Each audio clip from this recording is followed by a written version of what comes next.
we started getting a lot of like negative press over this. And some of it was fair and to the point, and some of it was taken out of context. And I came to the conclusion like, wow, this is complex.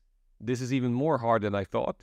How am I going to solve it? I started reflecting on like, okay, is it actually feasible? Can I compete in an industry that to a large degree is built on predatory practices?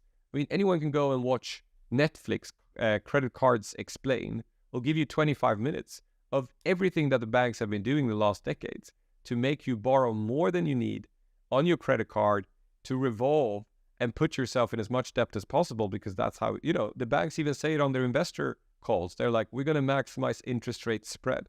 What does that mean? If you translate it, means give you as little as possible on your deposit accounts and savings rates and charge you as much as possible on your credit. This is an industry that has lost traction due to the lack of competition, hasn't been forced to focus at creating true value for its customers to the degree. It's become better. It's actually not as bad as it used to be 20 years ago. How am I going to change this?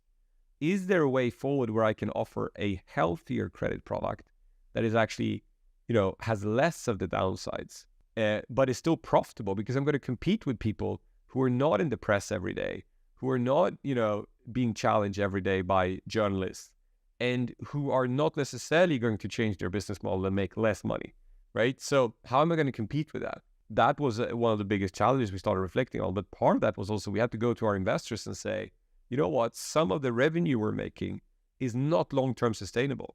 And you are going to have to accept, I'm going to grow volumes like that. I'm going to grow revenue like that.